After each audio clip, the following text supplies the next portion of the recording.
Today we are going to talk about Arcana 13, which is death.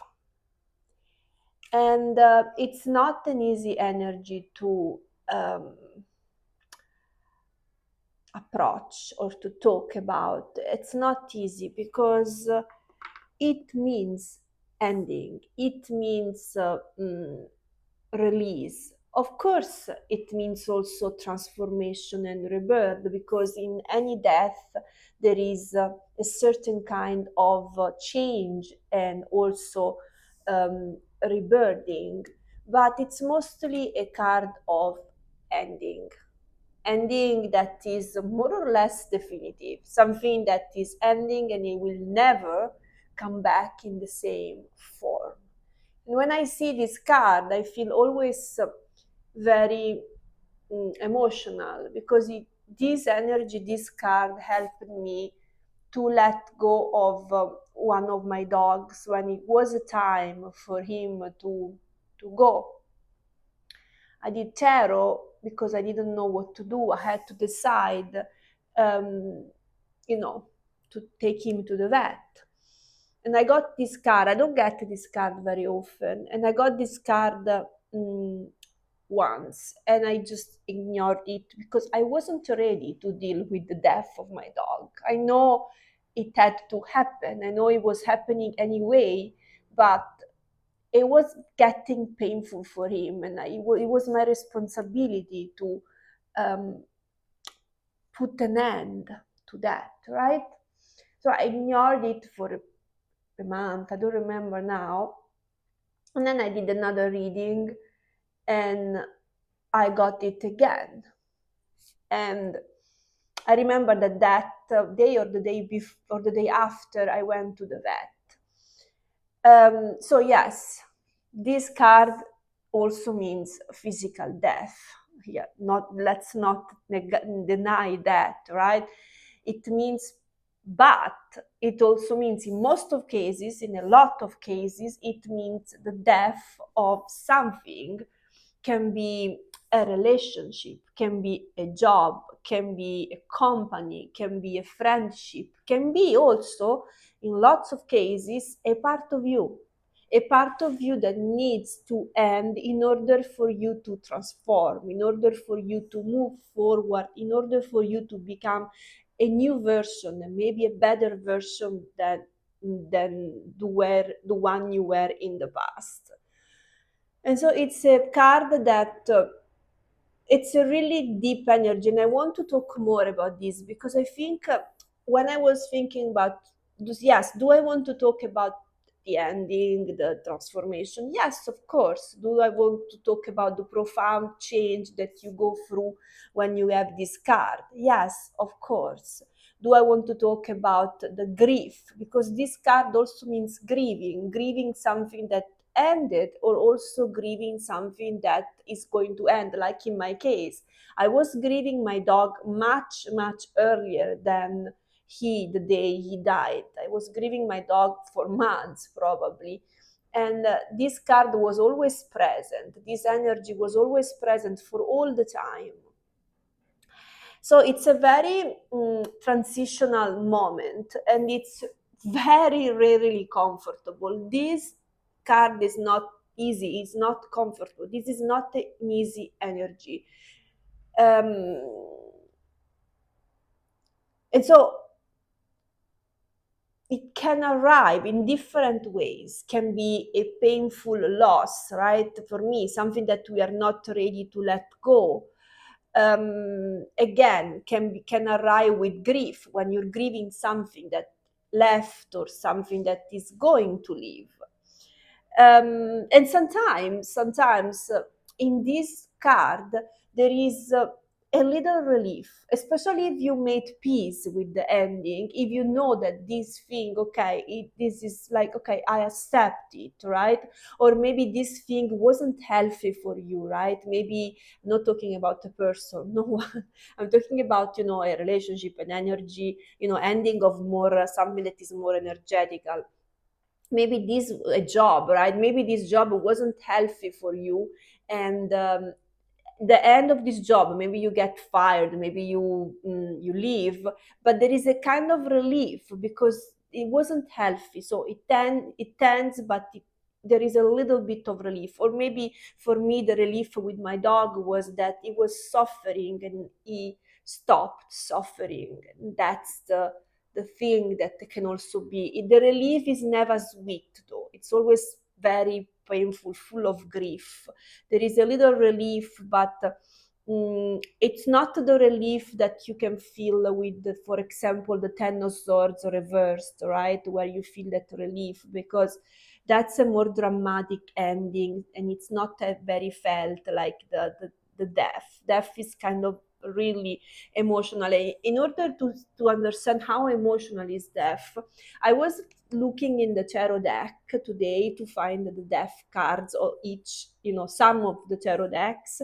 And for some reason, I thought that this one was death, the Knight of Cups. You can look, I don't know, for a moment, just for a moment, when I saw the it's a very different card, of course, but look at the horse and look at the person on the horse with something in the hands. And for a moment, I thought, oh, that's the death. Instead, it was the Knight of Cups, which is like, made me think, oh yeah, there is so much emotions, moving in yourself, in a situation, in people, energetically there is so much cups energy in death. There are a lot of feelings, a lot of emotions there. And in the Ten of Swords, sometimes it's not the case. Not sometimes yes, sometimes not. But it's not.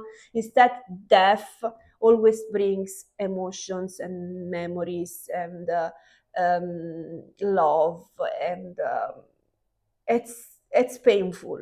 You don't have to deny that it's a painful moment.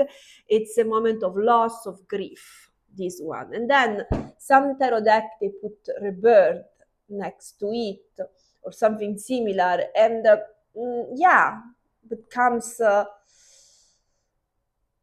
they want to make it easier. And I understand that.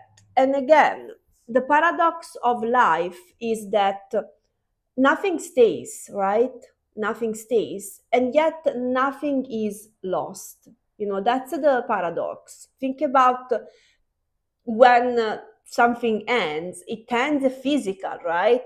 But then all the memories, all the lessons, all the things that were created in this situation, they still live. Think all the poems, think all the books wrote in the past, they're still here, and these people live through their books, through their song, through their the music, like Beethoven, or having kids with someone, a relationship, even if they divorce, the relationship stays alive through the kids and the memory of the kids, stuff like that, right? So that's the beauty of death. Yes, that nothing stays because everything is impermanent. Sorry, everything is impermanent. Yes, and that's what I want to talk about mostly in this video, the impermanence of life. Because when we see the death energy, um, we also realize, we face the impermanence of all things as everything. Everything is impermanent. Nothing is truly permanent. And even death per se is not, because again, there is transformation. If you believe in in another life, in a physical death, there is a transformation, or the body also transform, right, in something else, or a relationship transforms. Like I will bring what I learned in my past relationship in my future relationships or friendship or even in a job. So everything transforms. um, it's incredible when we realize the impermanence of life, how much we learn to appreciate life. Um, we learn that sometimes, right, when we are living our lives, we think we are aware of the impermanence of ourselves and things, but for some reason we live like we are forever. Like, we postpone things, we postpone happiness, we delay the love we can give to someone, the happiness we can give to someone. We think we have time, right? And sometimes we don't. Sometimes we keep delaying, we keep postponing, and at the end, we realize that time was less than we thought. And I'm talking not talking about just the physical body, also in a relationship, right? We think that we have time to let the other person know how much we love them, and then the other person leaves and we don't have time anymore because they don't trust, this person doesn't trust us anymore, or stuff like that, right? And so everything we love will change, will transform, right? But also everything we fear will transform and change. So I'm talking about beautiful things, but even your fears, your own fears, right? Your own anxiety, that's also not going to last forever. That is going to die. Your old patterns, yes, also that. But to do that, you have to be intentional. Sometimes things die because we have a huge event, like a tower event, that make us realize that we have to abandon that part of ourselves because it's not serving us anymore. But then we have to be also intentional. Sometimes we have to realize, oh, in this way I keep jeopardizing my life, I keep hurting the people I love, I keep postponing happiness with my procrastination, with my search for need for perfection, right? And so when we really realize we are impermanent, everything is impermanent, we start loving now. We live in the breath, we live in the present moment, we live fully. And that's the beauty of the death, energy that tells you time is short. Your life on earth, this relationship might not last forever, whatever. Give yourself full love. There is a quote I read today, I don't have it, but love extraordinarily, love without boundaries. And I'm not saying love without wisdom and let people take advantage of you, but when you find someone you can trust and give your love without boundaries, just jump into that thing, because that can end in a physical way, in an energetical way, and just enjoy what you have. Let me see if I have something else to tell you. Yeah, that's yeah, I already told you that in any end there is like some life still continues in a way or another, and so uh, there is freedom in understanding that the end is not really the end, the death is only a concept, but nothing really dies. They just change shape. I think that's also, if you want to connect more with the impermanence of life, I suggest you also to connect with yourself, with, for example, the simple fact that our cells in the body, millions, I think it's between 1 and 3 millions of cells, they die every second, and new one are born the same amount, more or less, from between 1 and 3, which is a lot inside of us. See how much, even if I'm sitting here without doing anything, inside me everything is happening, the breath and the heartbeat. And then I look outside and I see nature, the changing seasons, and the night and day, and the weather changing, everything constantly changing. And that's the beauty. That's why we can grow, because that's why I can grow, because my cells are renewing every second. And that's why we can grow, because life doesn't keep us in the same situation. We are free to choose different situations, and also the universe brings us in different situations. So we can grow, we can change, we can transform, we can die thousands of times and reborn again in the same life, right? And that's my idea of death. And I want to show you some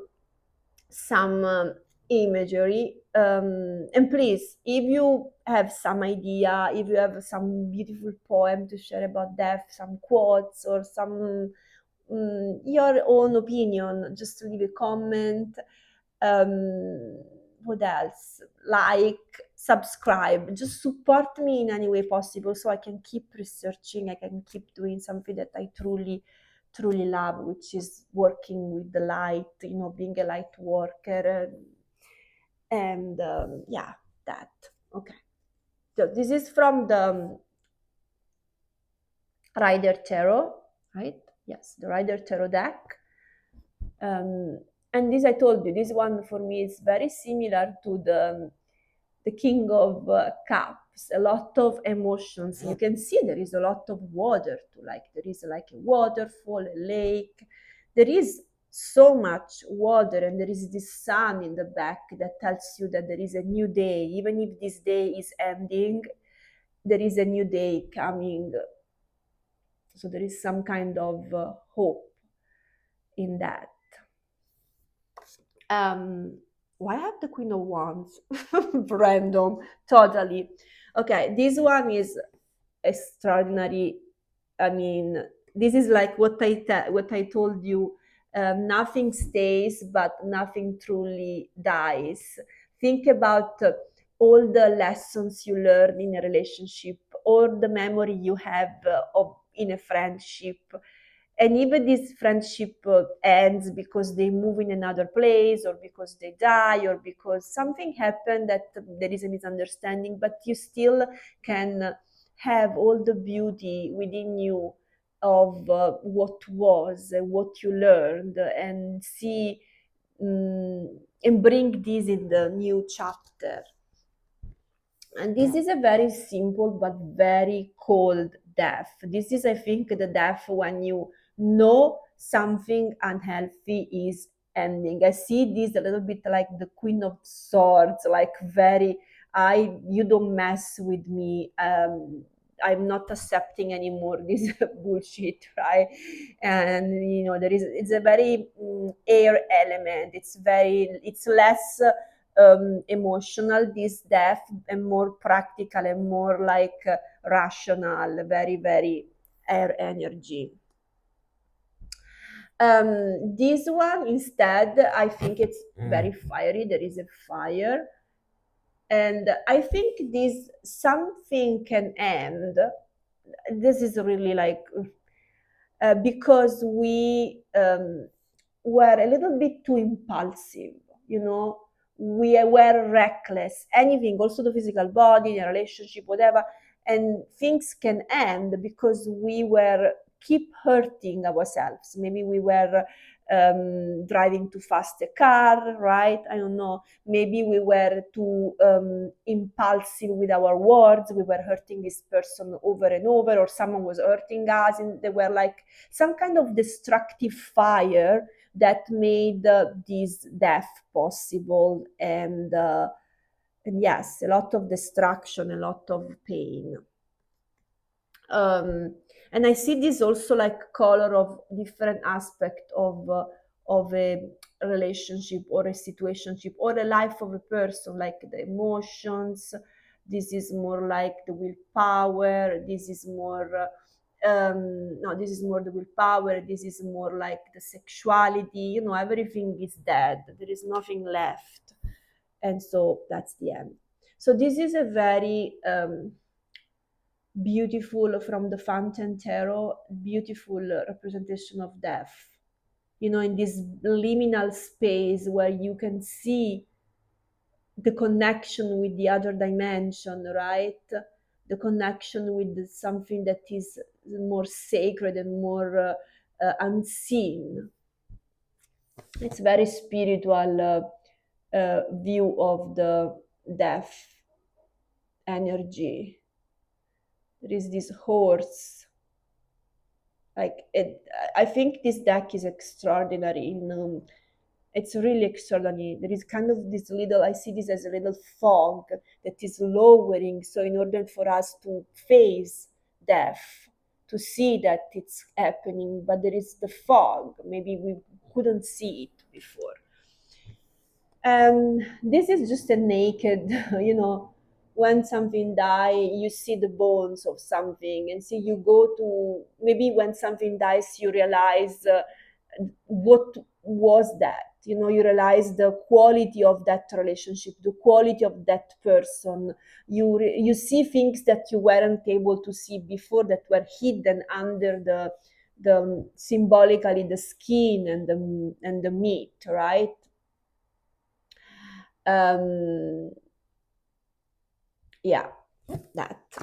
And this one is Little Prince.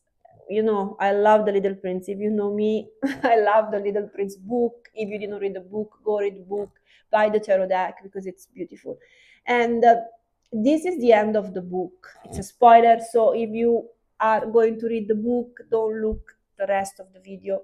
When the Little Prince misses so much. I don't tell you all the story, but the little prince leaves his planet because he's he falls kind of in love with this rose, but he wants to travel. I think he just like couldn't handle the love because he wasn't used to. Maybe he was an avoidant. We don't know.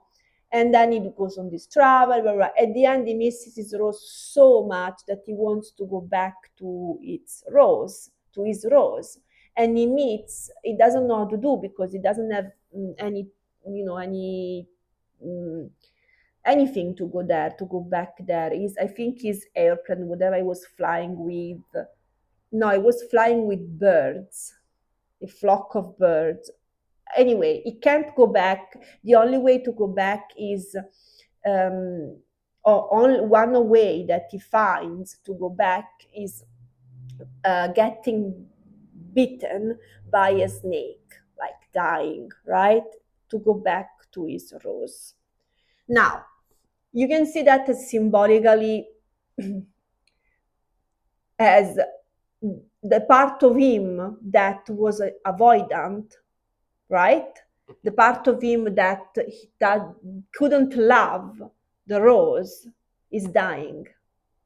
So it's like overcoming his avoidance to go back to his rose with a new version of himself that can love, can stay open to love. And I think this is a beautiful way to see death. Sometimes, in order to go back to someone we love, or to love a new person, and we don't have to go back, we have to leave behind a part of us that wasn't helpful in connecting, helping us connecting with someone. Um, that's it. I thought this video would be shorter, but for some reason was longer because I had a lot to say. And again, support me, and any question, I'm here. If you want to book also tarot reading, you can on my website. I'm gonna add also the 30 because I only have 1 hour tarot readings. I'm gonna add the 30 minutes. Someone asked me that, so I'm gonna add the 30 minutes. And that's pretty much it. Bye.